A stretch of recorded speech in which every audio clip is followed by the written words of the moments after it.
And welcome back. Well, automobile technology is advancing at a rapid pace, and that can be a good thing for parents and their teens as they learn to drive. The publisher and editor of Before the Wheel, Anne Scallon, is here to chat about the pros and the cons of this latest technology made just for parents. I love this. Great to see you, Anne. Nice to see both of you. Before we get started, I have to put you on the spot and ask you, in your opinion, because you've researched this stuff, you know a lot about it, do you think it's a good idea for parents like me to monitor our teenage drivers?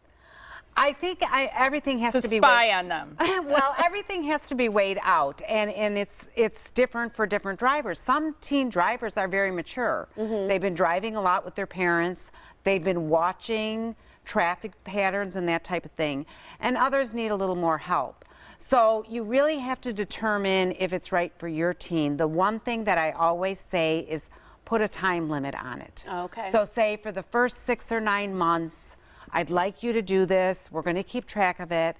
These are the rewards if you do what you're supposed to. Okay. I was hoping you'd say maybe the first 6 or 9 years. Right. No? No chance. But it's so helpful because truthfully, I mean, if you look at the feedback you're getting, it's the kind of stops you're making, if you're speeding or not, how you're braking, all that kind of stuff. That can help someone become a better driver. So I don't see this as potentially negative when you're talking to your teen. It can be a tool and an opportunity for guidance, don't you think? Yes, and we've always talked about it's how you approach that conversation. Right.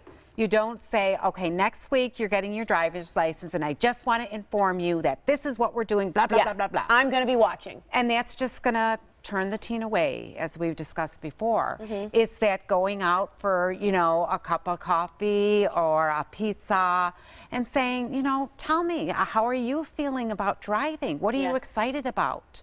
And they're going to tell you about all the things they're excited about doing on their own. And then that opens the conversation for you to start talking about, well, actually it's going to help me too, because I'm not going to have to drive you everywhere. Yeah. And, have it really open, and then touch on some of the more difficult things, but make it a process. I like that. Let's break it down a little bit in terms of these monitoring devices, because there are a lot of different ones offered to parents. Is that right? Yes, there are. Okay, so do you have some favorites, or how do you want to kind of discuss those? Explain how they work. Well, one of the things, the moto safety is a pretty sure bet. Is that what we're looking at right here? Oh, yeah, courtesy of Moto Safety. Okay. Yes. So that one is just like it shows you, she installed it herself. So you just have to buy it. You don't have to pay for installation. Plugged it in. Plug it in. In the interview with that mom that they just showed on the computer, they interviewed both the mother and the daughter. Okay. And they did talk about kind of that conversational type of thing. So what you get grades on is what Tiffany had said. If you're braking harshly, if you're accelerating quickly, if you're speeding, if you, the parent will get a report as to what route you took and where you made stops. And you know what, that route thing is a big deal because a lot of times with my children, I would say, yes, you can go to such and such place. This is the route you're taking. Oh. Why does that matter? Well, because between here and there's a lot of different options. And a lot of friends along the way, right? And but also too is what I found is very difficult for teens is those multi-level stop lights where they have like 4 lanes on each side and they have the turn signals and all those things. It's a lot for a brand new driver to manage. Interesting. And the cost to touch on for Moto Safety is $80 up front, then $15 to $20 a month for reports and monitoring. And people can find out more at Consumer Report Teen Driving monitoring devices. Okay, what about blocking them from texting while they're driving? This is a huge concern for parents, or calling friends, which I think they're a lot less likely to call people than they are to text.